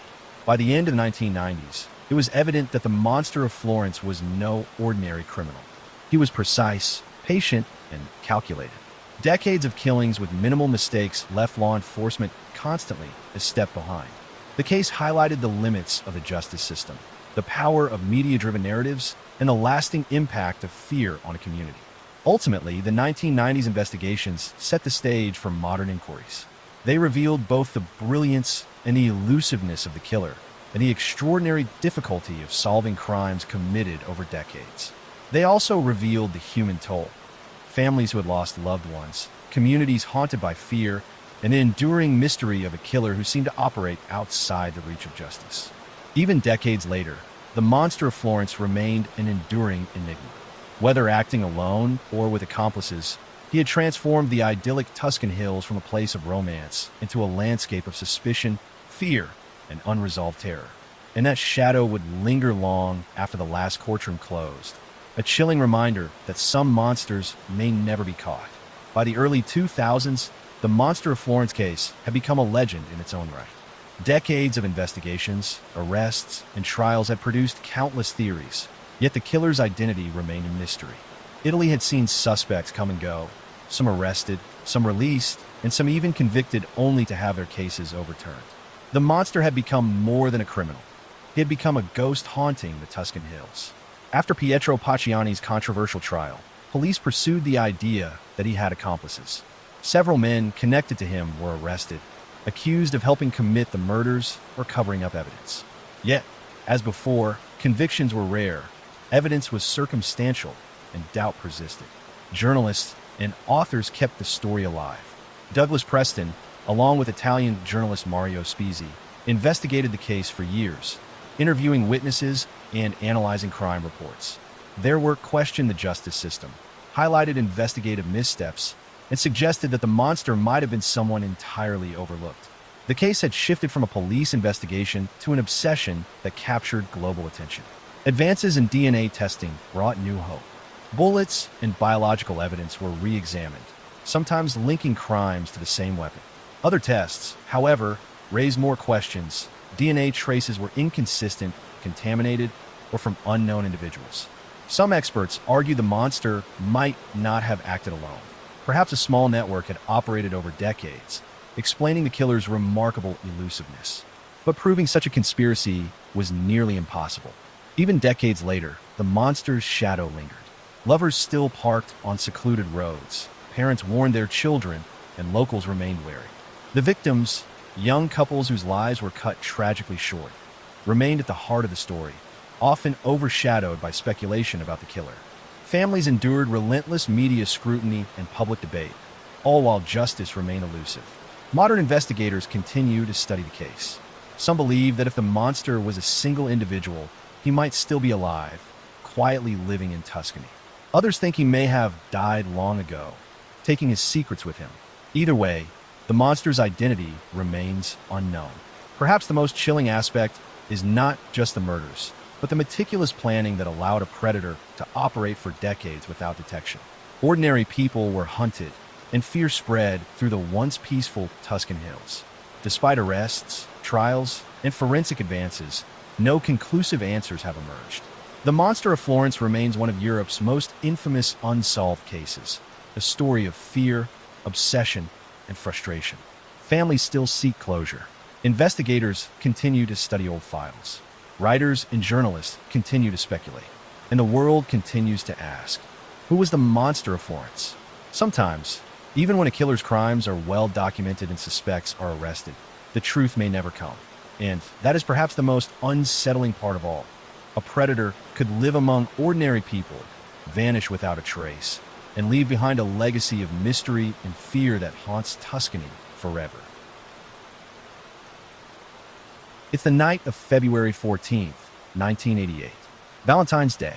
In the Docklands area of Cardiff, Wales, a woman named Lynette White is found dead inside a small flat above a bedding shop on James Street. She was 20 years old. Police confirmed she had been killed by multiple stab wounds. A pathologist later described the attack as severe and violent. Lynette had been working as a sex worker, and that was already known to investigators at the time. Public records do not confirm who she had last been with before the attack. What police could confirm was this: her wristwatch had stopped earlier that morning, and investigators used that as an estimate for when she was killed. Her body was discovered later that evening. The crime scene suggested a struggle, but there were no clear signs pointing to a specific suspect. Within hours, South Wales police began a major murder investigation. Officers started speaking to people in the neighborhood, especially those who lived or worked near James Street. The Docklands area, known locally as Butte Town or Tiger Bay, was a tight-knit community, and many people had seen Lynette in the days leading up to her death. Several witnesses told police they had seen a white man near the building around the time of the murder. Some described this man as having blood on his clothing. Based on those statements, police released a photo fit of a white male suspect. At this point, the public focus was on finding that man. But behind the scenes, something else was starting to happen. Instead of pursuing only the white man described by witnesses, police began questioning a group of young men who were black and had grown up in the same neighborhood as Lynette. Public records confirmed these men were known locally, but had no confirmed connection to the murder scene. Their names would later become known as the Cardiff Five. At this stage, none of them had been charged with anything. There was no physical evidence linking them to the flat. There were no witnesses placing them inside the building at the time of the killing. And public records do not confirm that any of them had ever met Lynette. But they were about to become the center of the investigation. And that is where things started to go very wrong. The five young men police began focusing on in early 1988 were Stephen Miller, Yusuf Abdullahi, Otto Neddy, John Actie, and Ronnie Thompson. They were all from the Butte Town area of Cardiff. They were all young, and they were all black. Public records confirm that none of them had any physical evidence linking them to Lynette White's murder. No fingerprints, no blood, no fibers, no witnesses who placed them inside the flat when she was killed. But that didn't stop police from bringing them in. What happened next would not be fully understood for years. Between February and March of 1988, South Wales police interrogated all five men multiple times. Those interviews were recorded. That is important because later on, those tapes became one of the most critical pieces of evidence in the entire case. During those interrogations, three of the men eventually signed statements that police said were confessions. Public records confirmed that those statements were later ruled unreliable by the courts. At the time, though, police treated them as real. Stephen Miller, Yusuf Abdullahi, and Otto Neddy were charged with Lynette White's murder. John Actie and Ronnie Thompson were not charged, but were treated by police as being involved. The men pleaded not guilty. Here is what the prosecution claimed in 1989. They said that the five men had gone to Lynette's flat together, that a violent attack occurred, and that at least three of them were responsible for killing her. Public records do not confirm a motive for this attack. No robbery was proven. No prior relationship was established. The entire case was built largely on the confession statements and some eyewitness testimony placing the men near the area. But even at the time, the evidence was thin. For example, the medical evidence about the murder suggested that the attack had been carried out by someone who left behind a large amount of blood. The man witnesses described as being near the flat had blood on his clothing. None of the Cardiff Five had any blood on their clothes when they were arrested. None. There was also DNA recovered from Lynette White's body. But in 1988, DNA technology was still in its early stages. The results could not identify a suspect. They only showed that the DNA did not match any of the five men. That information was not fully presented to the jury in a way that cleared them. In 1989, the case went to trial. The courtroom was tense. The press was watching. The public wanted someone held responsible. The prosecution presented the confession statements. The defense argued that those confessions had been forced, coerced, and manipulated by police. The defendants said they had been shouted at, threatened, and pressured for hours during questioning. Public records confirmed that these claims were later supported by expert analysis of the interview tapes. But at the time, the jury did not hear those analyses. In 1990, three of the men were convicted of murder. Stephen Miller, Yusuf Abdullahi, and Otto Neddy were found guilty and sentenced to life in prison. Two others, John Actie and Ronnie Thompson, were not convicted, but their names were publicly linked to the case, and their lives were permanently affected. To the public, the case appeared solved. But in reality, nothing about it was settled, because inside those interview tapes, something very serious had happened, and it was quietly waiting to be discovered. By the early 1990s, three men were sitting in prison for a murder that none of them had ever stopped denying. Stephen Miller, Yusuf Abdullahi, and Otto Neddy had all been convicted of killing Lynette White and had each been given life sentences. Yet from the moment they were taken away from the courtroom, they continued to say that the confessions used against them were not real and that what happened inside the police interview rooms was nothing like what the jury had been told. What made their claims impossible to dismiss was the fact that every one of their interrogations had been recorded. South Wales police had tapes of the hours and hours of questioning, and those tapes were not destroyed. They were stored, and for a time, they were simply left there, quietly waiting while three men remained behind bars for a crime that the evidence was beginning to suggest they had not committed. When their legal teams began working on appeals, those tapes became the most important thing in the entire case. Independent experts, including forensic linguists and audio specialists, were asked to analyze the recordings to see whether the confessions truly reflected what the men had said. What they discovered was deeply alarming. Public records confirm that the experts found evidence that the tapes had been edited and that parts of the interviews did not flow naturally. In some places, the men's words appeared to have been rearranged or cut in a way that made them sound as though they were admitting guilt when, in context, they were not. There were also moments where officers were heard asking leading questions that guided the answers rather than simply recording them. This mattered because those confession statements were the backbone of the prosecution's case. Without them, there was no physical evidence linking any of the men to Lynette White's flat, no witnesses who could place them inside the room where she was killed, and no forensic material that tied them to the attack. The trial had relied on the idea that the men had confessed freely, but the tapes told a very different story, one that suggested the confessions could not be trusted. At the same time, science was moving forward in a way that would completely change the case. When Lynette White was murdered in 1988, DNA testing existed, but it was limited. It could show whether samples matched broadly, but it could not identify a single person with certainty. By the early 1990s, however, DNA profiling had become far more precise, and the biological material recovered from Lynette's body could now be tested in a way that would give a clear answer. Those tests were carried out. The results were straightforward and devastating to the original case. The DNA taken from the semen found on Lynette White did not match Stephen Miller, Yusef Abdullahi, or Otto Nettie. It also did not match John Actie or Ronnie Thompson, the two other men who had been targeted in the investigation but not convicted. In other words, none of the Cardiff Five could be linked to the DNA of the person who had been in physical contact with Lynette at the time of the murder. This was not a matter of interpretation or opinion. It was a scientific exclusion. The men could not have been the source of that DNA. With this new evidence and the findings about the altered interview tapes, the case was taken back to the Court of Appeal. In 1992, the judges reviewed the material, including the expert analysis of the police interviews and the updated DNA results. After examining everything, the court concluded that the convictions were unsafe. Stephen Miller, Yusef Abdullahi, and Otto Nettie had been wrongly convicted. Their murder convictions were quashed. They were released from prison. Legally speaking, they were now innocent men who had lost years of their lives because of a case built on evidence that could not stand up to scrutiny. But even as they walked free, the murder of Lynette White remained unsolved, and the person who had actually killed her was still out there, unknown. For South Wales police, this was a turning point that could not be undone. A high-profile murder investigation had collapsed in full view of the public. A group of young men had been wrongly accused, and the real killer had never been caught.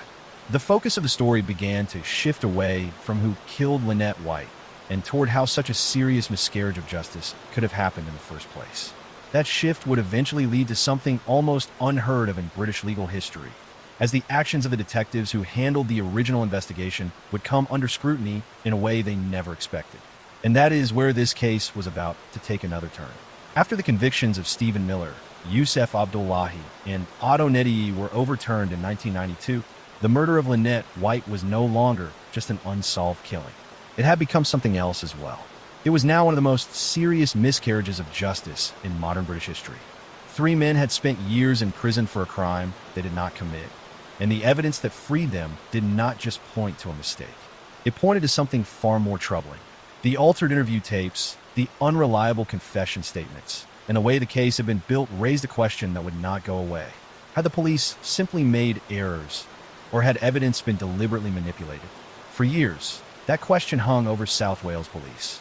In 2003, the case was taken up by the Independent Police Complaints Commission, a body responsible for investigating serious allegations of police misconduct in England and Wales. The IPCC began a full inquiry into how the Cardiff Five had been investigated and prosecuted.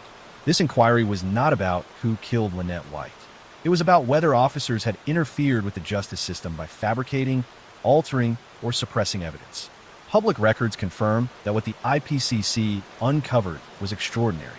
The investigation found evidence that at least some of the police interview tapes used in the original trial had been tampered with. Portions of audio had been removed, rearranged, or altered. In some places, the recordings did not reflect what had actually been said in the interview rooms. The confession statements that had been presented to the jury as voluntary admissions of guilt were no longer considered reliable records of what the men had told police. This meant that the foundation of the original murder convictions had been built on evidence that was not what it claimed to be. In 2011, after years of investigation, the Crown Prosecution Service made a historic decision. It announced that several former South Wales police detectives would be charged with conspiracy to pervert the course of justice. This is one of the most serious criminal charges in British law, because it means intentionally interfering with the legal process in a way that can lead to wrongful convictions.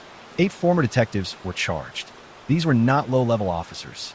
Some had held senior positions during the Lynette White investigation. The charges did not claim that these officers killed Lynette White. They were accused of something different. They were accused of working together to manipulate and fabricate evidence so that the Cardiff Five could be falsely convicted. In 2011, a trial began at Swansea Crown Court. It was one of the largest and most expensive police corruption trials in British history.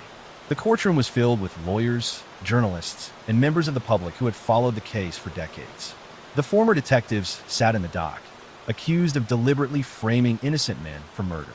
The prosecution presented the altered tapes, the expert testimony, and the timeline of how evidence had been handled.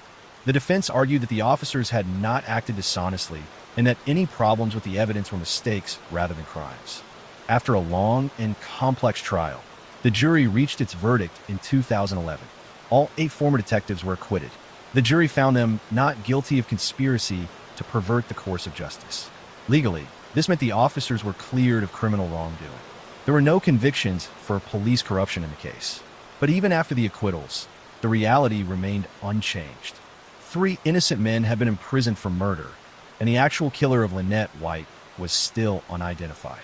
For Lynette's family, the pain had now stretched across more than 2 decades. Their daughter had been murdered. The wrong people had gone to prison. And after all that time, no one had yet been held responsible for the crime itself. But that too was about to change, because advances in DNA technology had not stopped in the 1990s, and the evidence from Lynette White's body was about to be tested again. By the time the former South Wales police detectives were acquitted in 2011, more than 23 years had passed since Lynette White was murdered. The original investigation had collapsed. The men who were wrongly convicted had been cleared, and the case had become one of the most well-known miscarriages of justice in British history. But even after everything that had happened, the most important question had never been answered. Who killed Lynette White? The answer did not come from witnesses, confessions, or new police leads. It came from science. By the early 2000s, DNA profiling had advanced to a point where extremely small and old biological samples could be analyzed in far greater detail than ever before. The semen recovered from Lynette's body back in 1988 had been preserved. It had already excluded the Cardiff Five, but now it could be used to search national databases. In 2002, that DNA profile was entered into the UK National DNA Database. At first, there was no match. Years passed. Then, in 2003, the DNA profile matched a man named Geoffrey Gaffor. Gaffor was a local man from Cardiff. Public records confirm that he had lived close to where Lynette White was murdered. At the time the match was found, Gaffor was already serving a prison sentence for an unrelated violent sexual offense. This was the first time since 1988 that the murder had been linked to a specific person through physical evidence. Police reopened the case. In 2004, Geoffrey Gaffor was arrested and questioned about Lynette White's murder. During that process, he gave confession. Public records confirm that he admitted to killing her. In 2005, Gaffor pleaded guilty to Lynette White's murder in court. He was convicted and sentenced to life imprisonment. The court accepted his plea, and his conviction remains legally valid. He is the only person who has ever been convicted for Lynette White's killing. Public records do not confirm a detailed motive beyond what was established in court, and no reliable account exists of his thoughts or intentions beyond what was legally admitted. What is confirmed is this. The DNA found on Lynette White matched Geoffrey Gaffor. The men known as the Cardiff Five were excluded, and Gaffor's guilty plea brought the criminal case to a legal conclusion. For Stephen Miller, Youssef Abdullahi, and Otto Nedi, the conviction of Gaffor was both a confirmation and a painful reminder. It proved that they had never been responsible for the crime. but it did not give them back the years they had lost or the reputations that had been damaged by being publicly accused of murder. In later years, the three men received compensation for their wrongful convictions. Public records confirm that the total amount paid was in the millions of pounds. These settlements were not admissions of guilt by the police, but they did acknowledge that a grave miscarriage of justice had occurred. For Lynette White's family, Gaffor's conviction finally brought a form of closure that had been denied for nearly 2 decades. The person who killed their daughter had been identified, prosecuted, and imprisoned. The Cardiff 5 case now stands in British legal history for 2 reasons at the same time. It is remembered as the case in which Lynette White was murdered and her killer was eventually found through DNA. It is also remembered as one of the clearest examples of how the justice system can fail when unreliable evidence is used and when pressure to solve a crime leads investigators down the wrong path. The confirmed facts, and only the confirmed facts, are these. Lynette White was murdered in Cardiff in 1988. 5 innocent men were wrongly accused and 3 were wrongfully convicted. Their convictions were overturned in 1992 after DNA and expert analysis showed the case against them was unsound. In 2005, Jeffrey Gaffor pleaded guilty and was convicted of her murder based on DNA evidence and his admission. He is serving a life sentence. That is where the legal record ends. In the early 1980s, Belgium was considered one of the most peaceful corners of Europe. But over the course of 3 years, that peace was shattered by a group of men who didn't just commit crimes. They waged a war against the civilian population. They were known as the Brabant Killers, or the Nivelles Gang. Most criminals have a motive. They want money, they want revenge, or they want power. But the Brabant Killers were different. They would storm into mid-sized supermarkets in the dead of night or during busy shopping hours. And while they did take money, the amount was often pathetic, sometimes just a few $1,000s. What they really seemed to want was a body count. They didn't hide in the shadows. They wore grotesque disguises, giant wigs, fake beards, and carnival masks. They moved with military precision, using high-end tactical weapons and driving specially modified Volkswagen Santanas. But the most terrifying thing about them wasn't their look, it was their hierarchy. Witnesses always identified 3 recurring leaders. The Giant, a towering man who stood over 6 feet 3 inches and seemed to direct the chaos. The Killer, the most bloodthirsty of the bunch who did most of the shooting. And the Old Man, who served as the getaway driver. It was Friday night, September 27th, 1985, and inside a Delhaize supermarket in the quiet Belgian town of Braine-l'Alleud, everything felt completely normal. Families were finishing their weekly shopping. Kids were wandering the aisles asking for snacks. Couples were standing in checkout lines talking about dinner plans. It was the kind of peaceful, forgettable evening no one expects to remember for the rest of their lives. Out in the parking lot, though, something was already wrong. A dark VW Santana suddenly ripped into the lot at high speed, tires squealing as it skidded across the pavement. Instead of pulling into a space, it slammed to a stop right in front of the store's entrance. 3 men stepped out. They weren't dressed like ordinary criminals. They were wearing oversized carnival masks and messy wigs, something that looked more like a twisted costume than a disguise. Each of them was holding a weapon. Before anyone could react, the shooting started. People sitting in their cars were struck without warning. A man pushing his shopping cart toward his trunk dropped to the ground. Windows shattered. Car alarms went off.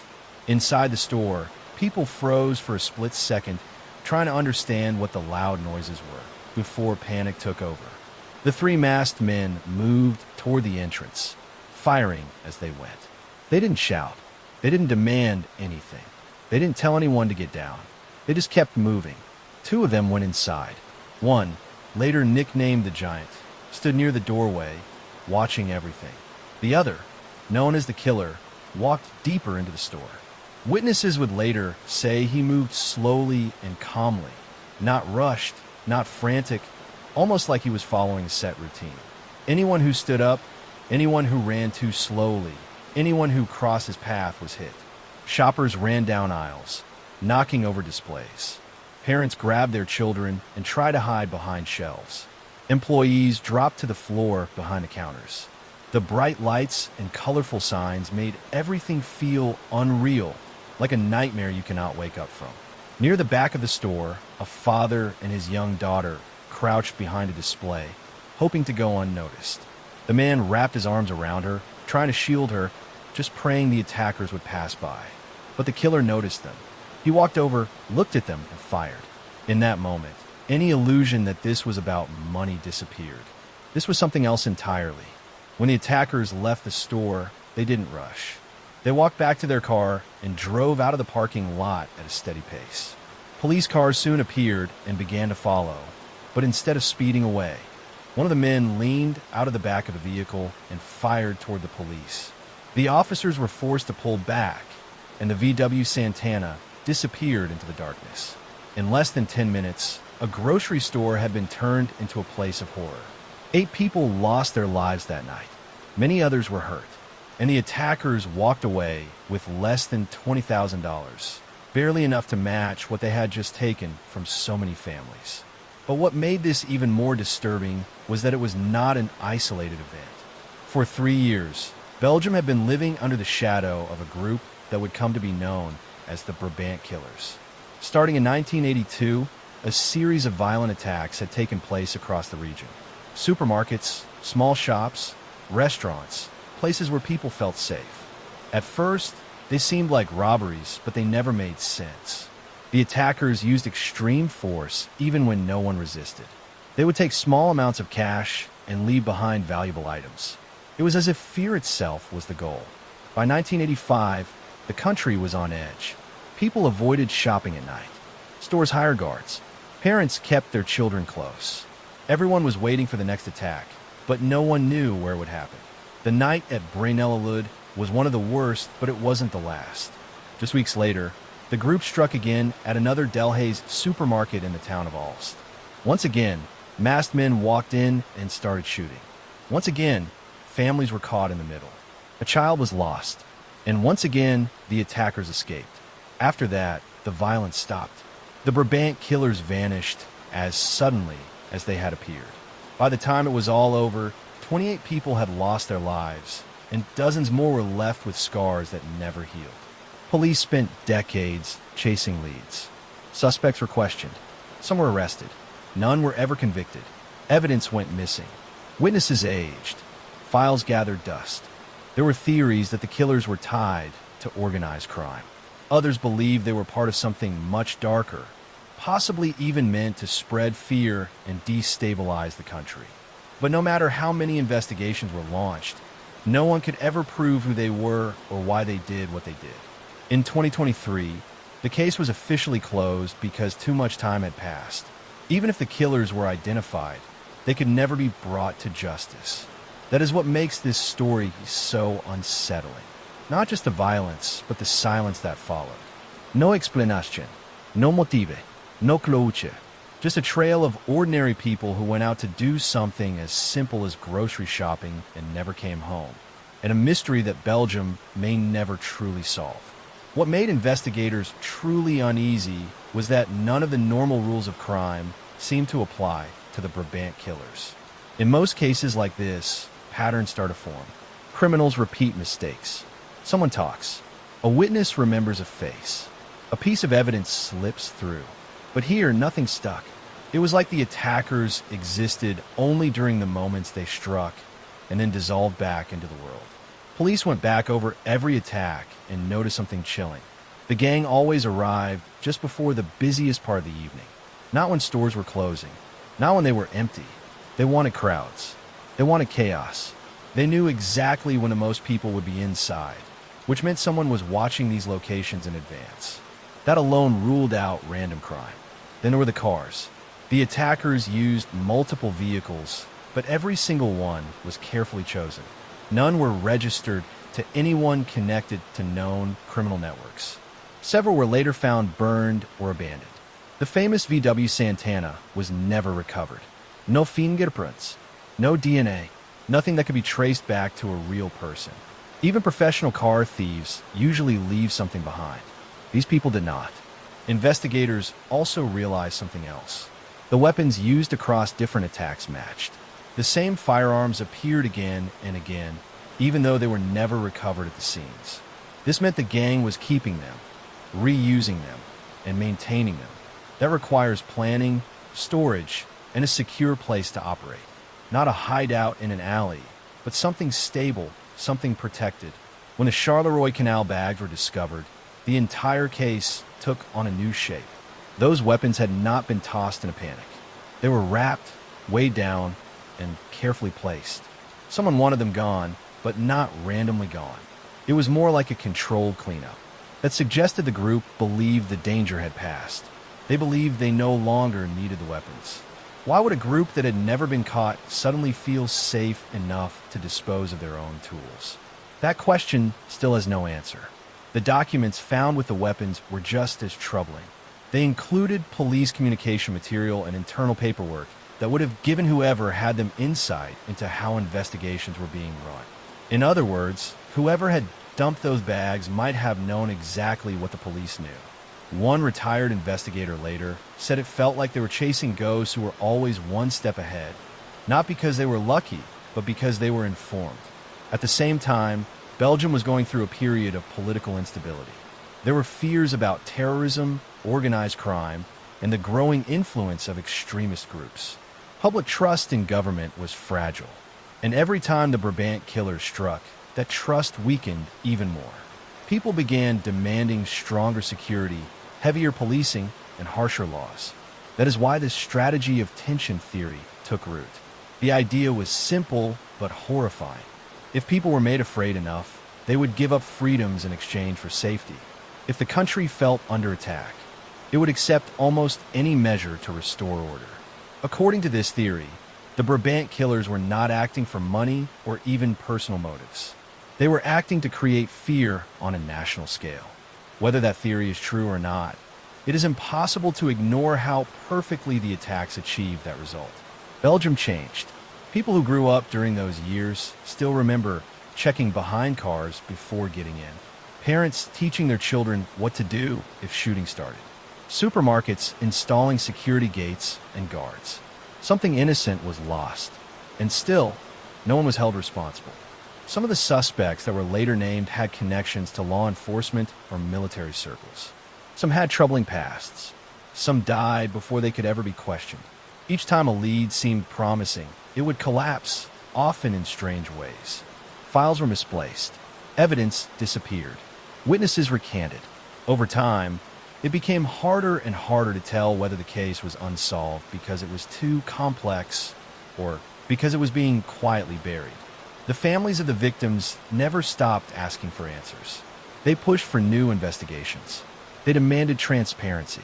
They wanted to know why the people who took their loved ones had never been found. But year after year passed, and the truth stayed out of reach.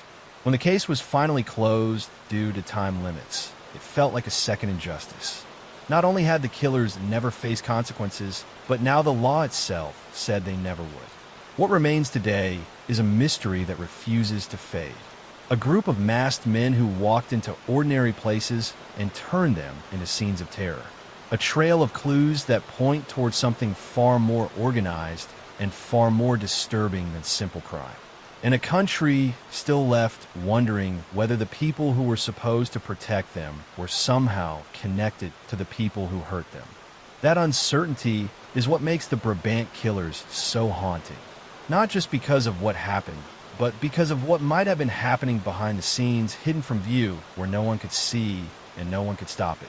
The true ending of this nightmare did not come with flashing lights, dramatic arrests, or a final showdown. It came with silence. After the horrifying events of 1985, the Brabant killers did not get caught, did not leave a trail, and did not make any obvious mistakes. They simply stopped. One day they were there, striking without warning, and the next they were gone, melting back into ordinary Belgian life as if nothing had ever happened. Years turned into decades. The case became the largest criminal investigation in the country's history, filling millions of pages with witness statements, maps, timelines, and theories. But something strange began to appear beneath all that paperwork. Every time a new investigator came close to making progress, something went wrong. Digital records disappeared. Physical evidence was suddenly missing from secure storage. Witnesses who once said they recognized the attackers would quietly change their stories or decide they no longer wanted to be involved at all. It was never dramatic enough to cause a scandal, just consistent enough to feel deeply unsettling.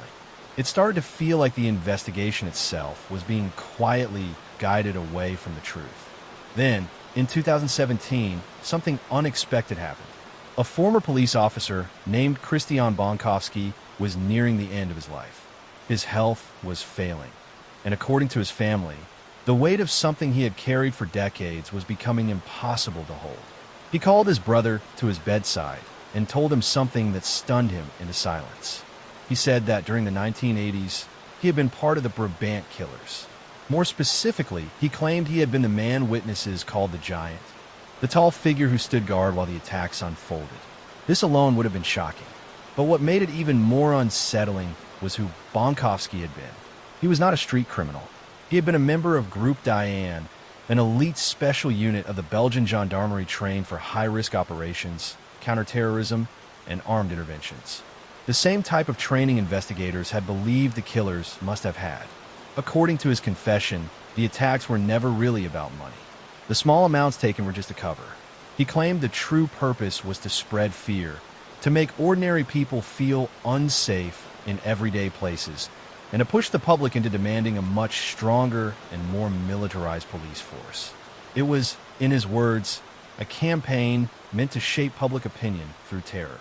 When his family went public with the confession, it sent shockwaves through Belgium.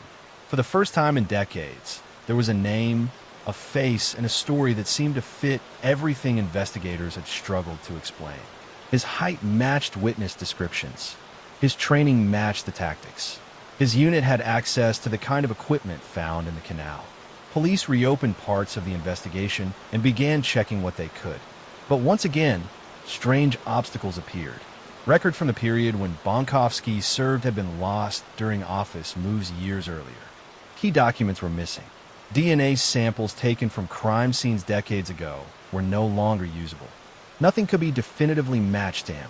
So even with a deathbed confession from a man who fit the profile better than anyone else ever had, the case once again slipped through the cracks. Christian Bonkowski passed away not long after, and with him went the possibility of questioning him further. The people he claimed were involved with him were never identified. No one else ever came forward. And so the Brabant killers, even after all these years, remain officially unknown.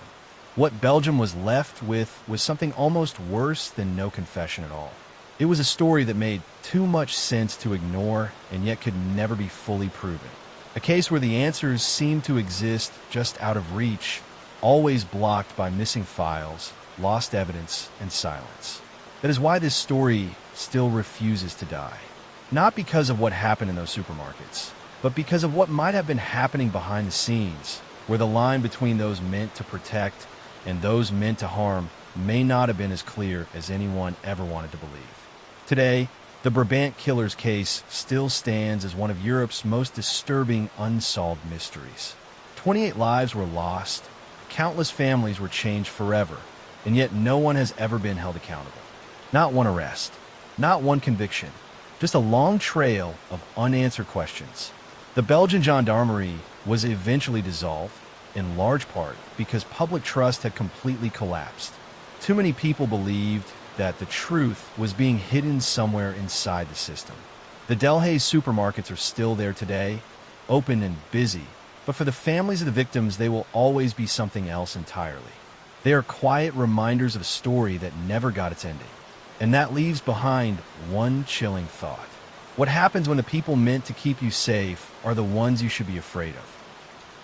Thank you for watching. I'll see you in the next story. Make sure to subscribe, like, and share if you want more.